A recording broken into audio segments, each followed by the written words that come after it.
is the Page Publishing Book Club. How's it going? Pretty good, huh? Moving right along. Can't believe it's September already. Where did my summer go? I am your host, Alice Stockton Rossini. You know, writing as therapy emerges as a major theme this week. A bad breakup left C.W. Coleman heartbroken. But she's been writing since she was a girl, so when it was suggested that she write about the experience as part of her therapy, it came as no surprise that it made her feel better. She took pieces of her own life and weaved them into some interesting characters, and next thing she knew, she was publishing her first book. It's entitled Right Man, Wrong Attitude. What'd you come up with? It's about a recently divorced 40-year-old businesswoman who has a womanizing ex-husband, and he's a banking mogul, and she meets a younger man who's a lawyer, and she doesn't know if she wants to pursue it because of the demons she had with the past with her ex-husband. So she doesn't know if she's met the right man but has the wrong attitude. And it has a few twists and turns where she kind of makes some of the wrong decisions because of her past with her ex-husband. Because she's afraid of being hurt again? Because she's afraid of being hurt, yes. Which a lot of us do. That was something that I was afraid of, getting back out there and trying again, because when you go through that pain of a breakup, you don't want to feel it again. But you have to give someone else a try. You have to trust. If you want to have a relationship, you have to trust. I don't know how you do that. I mean, I think it's really hard to get through that. It is. Sometimes you have to sit back and search within yourself. It took me 7 years before I decided to really jump back in and trust again. I dated in and out, but as far as being in a long-term relationship, it took me 7 years. Does your character live happily ever after? Yes, but she goes through some very tumultuous situations before she gets to that point. Did you feel better after you wrote it? Oh, yeah. I felt much better after I wrote it. It was very therapeutic for me. Do you hand it over to your shrink and say, hey, look what I did? You know, a lot of people that have read it, I mean, they got so into it, it was almost like they were living it themselves. They were calling me like, oh, I'm so mad at Shayla, and I'm so this, you know.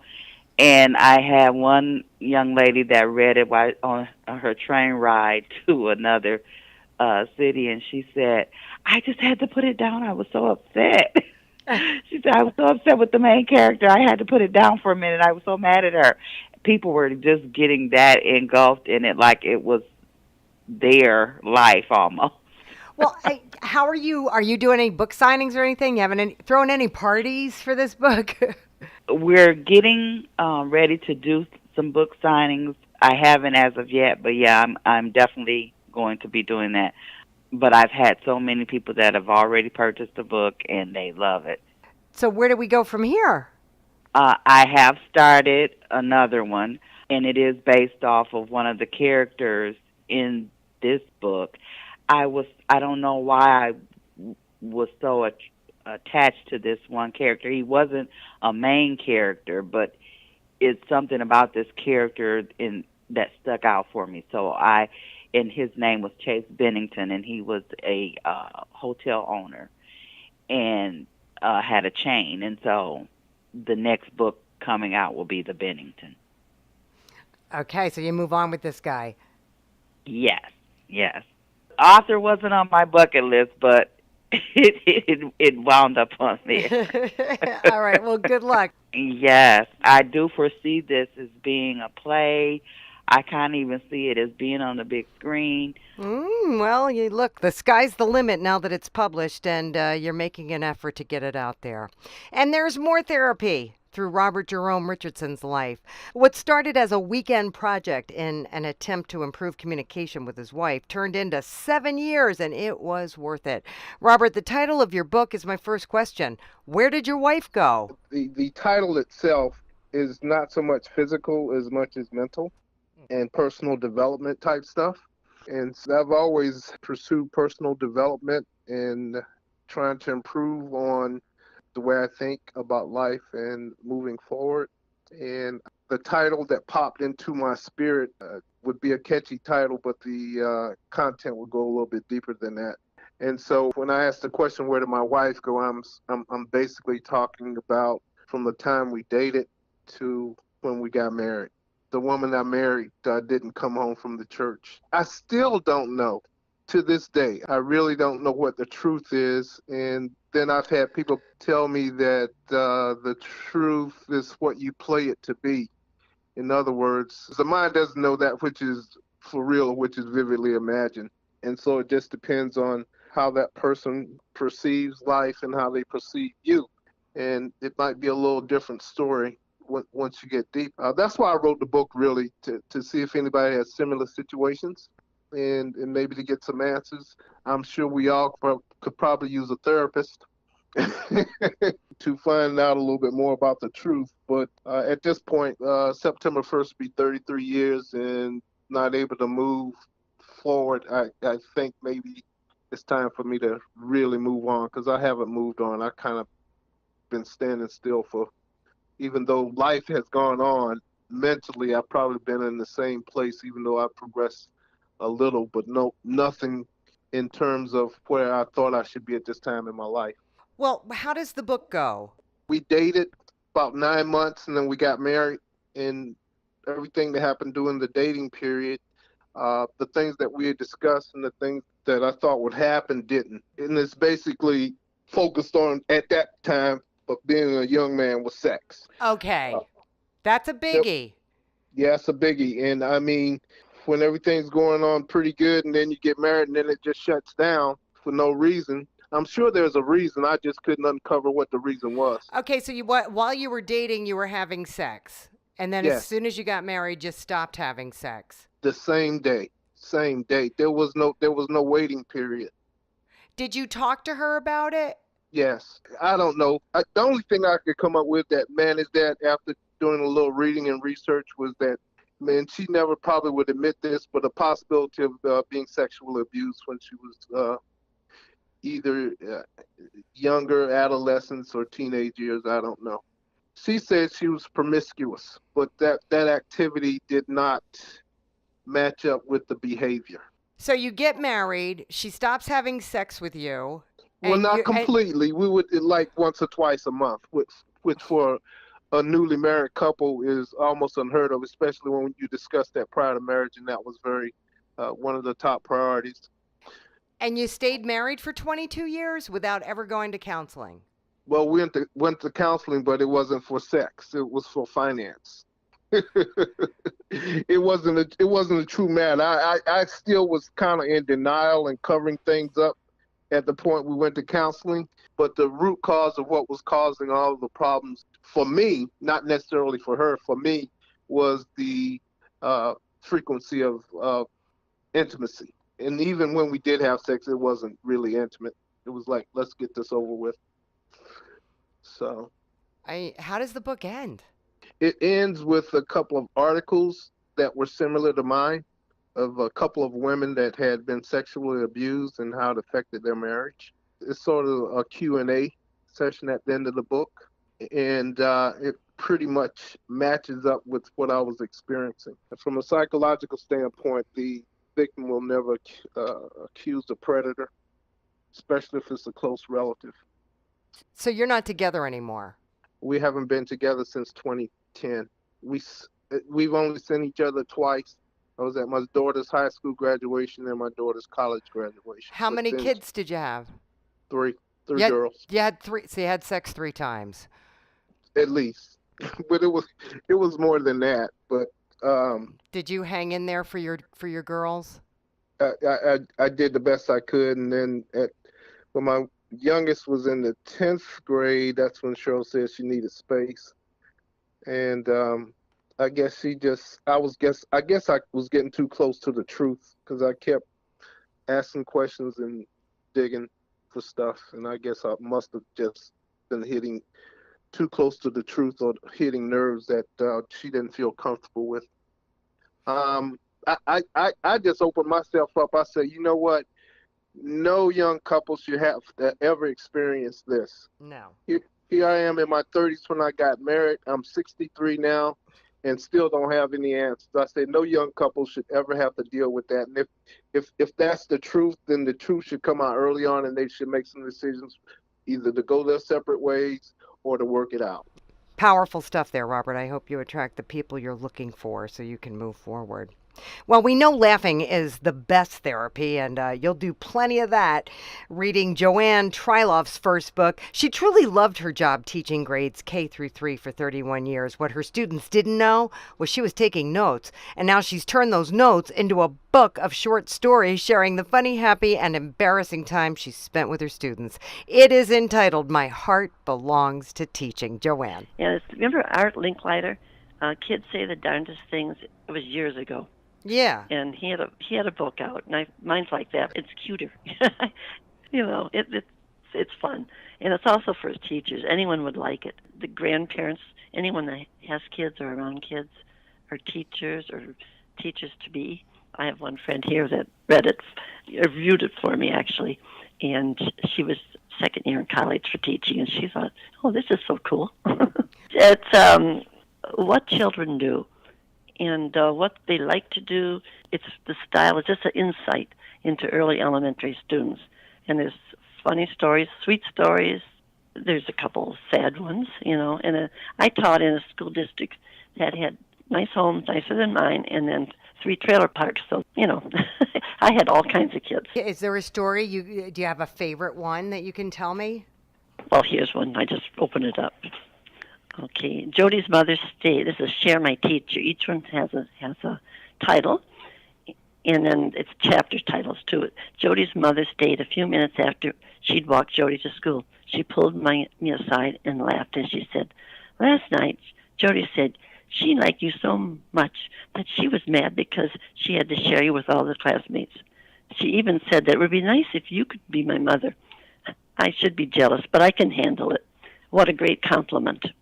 So, just something like that. There are all kinds of stuff like that. The first graders we had them in the library browsing, and it was the first time that they're checking out books.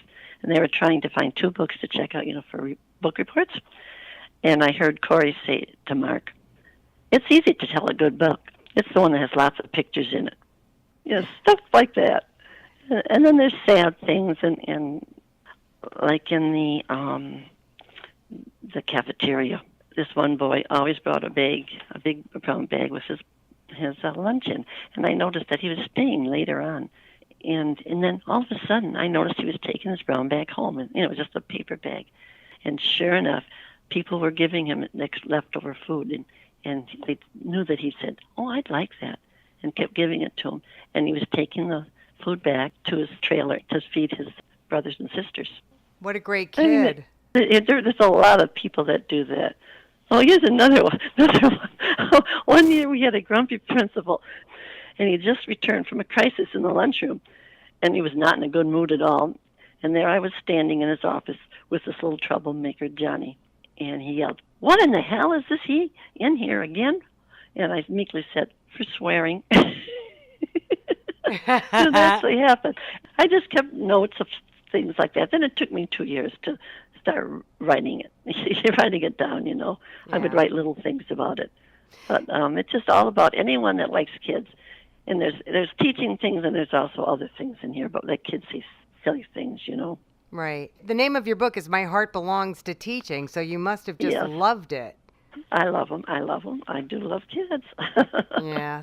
Another time, the principal asked if he could borrow 3 of my best kids to help set up the gym for a program. This is like 3rd graders, so. And I walked down the office with him, and as I left, I said to him, "Now have fun, but keep your noses clean." I turned around to wave goodbye, and I started laughing because one of them had a tissue out of his pocket. Billy was rubbing his nose, and Eric was picking his nose. I said, "Keep your nose is clean means be on your best behavior. Now go ahead and do a good job. Great. Are you going to keep writing or what? Nope, this will probably be it. Are you going to go out and try to promote it or? I've given a lot of copies away to friends, and then they have their friends, especially if they're teachers, they love it, especially elementary. And then, and there's all the stories that are appropriate for children to read to kids that like a third and fourth grade like to hear this. And we all would have story times. I put a little smiley face, a yellow smiley face beside it that the teacher could read to their students, Yeah. So like this one, change of pace. Sam said to Jerry, let's not tease the girls on the playground. It's boring. And Jerry said, okay, today we'll just hit them. I mean, just stupid things that they do. Great stories, Joanne. Thank you so much. It is break time, but we're coming back on the Page Publishing Book Club. You should too. Attention all authors. Page Publishing is looking for authors. Have you written a book and want to get it published? Page Publishing will get your book into bookstores and for sale online at Amazon, Apple iTunes, and other outlets. They handle all aspects of the publishing process for you. Printing, cover art, publicity, copyright, and editing. Call 800-204-6099 now for your free author submission kit. That's 800-204-6099 for your free author submission kit. Hey, we're back on the Page Publishing Book Club. I'm your host, Alice Stockton Rossini. Renwick Reimer works as a Customs and Border Patrol agent, but when he's not enforcing the law, he considers himself quite the philosopher. He writes poetry. The name of his book is Reimer Reason Volume 2. So, Renwick, I'm assuming there's a Volume 1? Yes, there is, but it's not going to be published, not right now. How long have you been writing poetry? For the better part of 20 years. I'm sorry, I said that Volume 1 exists, but I will not publish it right now because I had it done for very foolish, very selfish, and very idiotic romantic reason. I think I have 6 categories, including love, friendship, family, marriage, religious inspiration, hope and pain, and birthdays. Do you read your poetry anywhere? Do you do open mic nights or anything like that?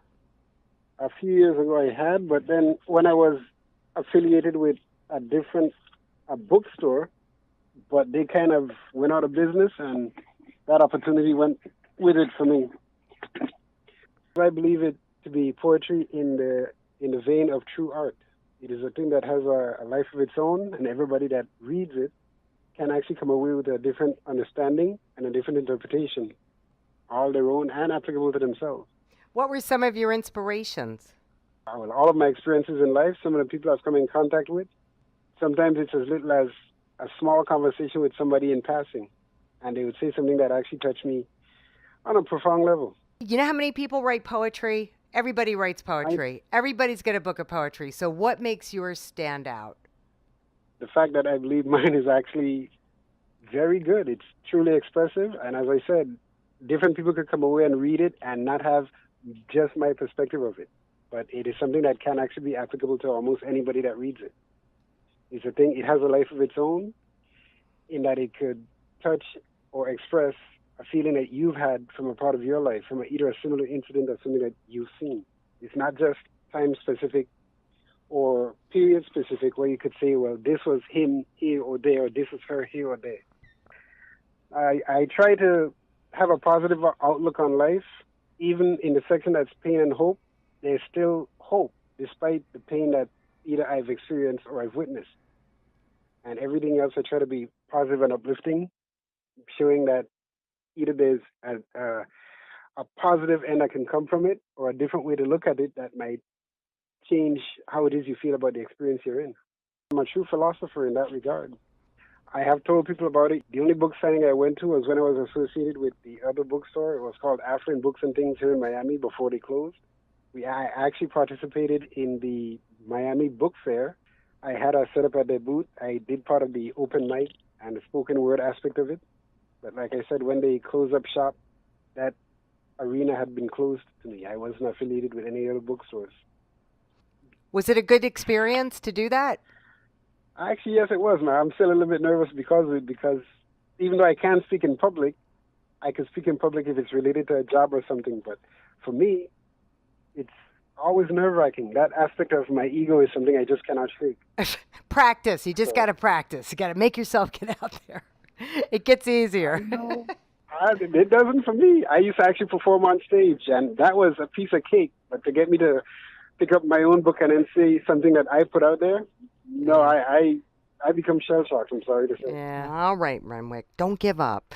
Jessica Yang did computer science for years before she left her job to take care of her elderly parents and found an escape through writing. And we're talking escape. The name of her first book is The Martian Wisdom. Yeah, it's a science fiction. After I read some books on the space-time theories, all those science books, and I felt the urge to write something. So I began to take out notes, and then it took a while, quite a few years, I would say, and made it to be a New Year's resolution. Kind of reflect my my own college experience. A girl in the college, she is a freshman, and she was kind of new to the whole environment, and then so she was kind of lonely, and then eventually made some friends, and then she met these aliens. In your blurb, you say, what are they? Where do they come from? What is the purpose in visiting Earth? We explore the universe. They argue, they joke, they laugh, they chat. The girl, she met the aliens like 10 years ago, and then suddenly they met again, so they quickly recognized each other, and then they started to become friends, because the girl really was lonely.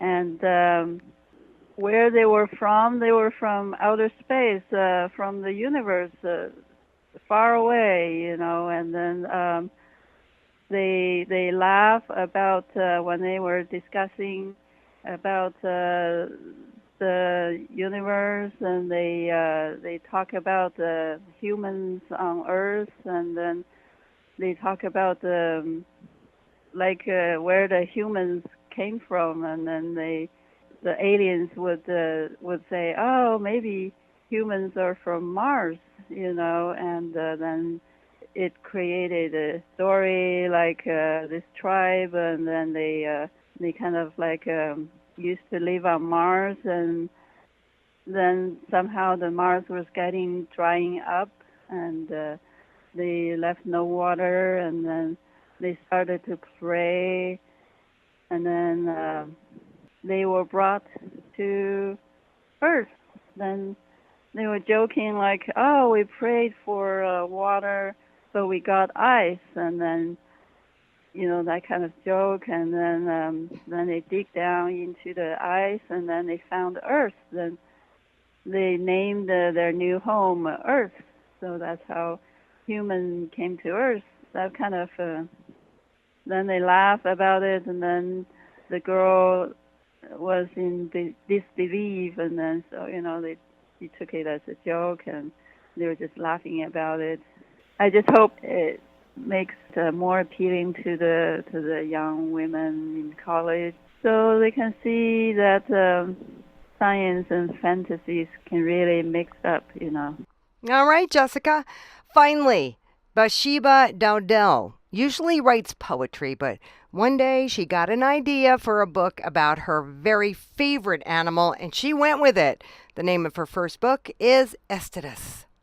So I love sharks. I love them. So therefore, I decided to write a story regarding a shark. And it came to my head. Then I just grabbed a pencil, paper, started writing from plot to characters. I had woke up from a dream that I had, and I dreamed resort in a shark being there. And the name of the shark is? It's the scientific name for the shark that I used in my book, which is Estidus, which has to be the scissor tooth shark, which is basically a shark that was in the prehistoric days. because my real influence happened to come from Peter Benchley, from the creator of Jaws himself. Favorite movie of all time. The shark that goes around terrorizing the resort, eating people, scaring people, and just attacking. Where is the resort? My resort is in a place called Uranus. It's a resort that just came up in my head, and I decided to name it. The end of the story is the fact that they go out and they hunt the shark and kills the shark. And I have like a biologist in the book, a couple cops and things of that nature. And it was just an idea that I had in my head, and I just grabbed a pencil and paper and never looked back. So now you're on to your second book? Yeah, I am. Is that about sharks too? Yes, it is. It might be a continuation of this book here. I should do it in this book. I just have an idea. I'm just having a whole lot of ideas. I want people to take away from my story that when you go out to the ocean, that's your choice. When you go out there, you have to understand that you are in their domain. That's their domain. And you are definitely putting your life at risk every time you go out there. So just go out there just to protect yourself, and you be a little bit more aware of your colors that you choose to wear and your surroundings. I hear you, Bathsheba. You know, we did a lot of stories over the summer here on 710 about skates at the Jersey Shore and sharks off New York's Fire Island and pesky jellyfish and all the creatures that come around when the water gets warm here in the Northeast in the summer, and people freak out. But the fact is, when you're in the ocean, you're a guest in somebody else's house. Seriously.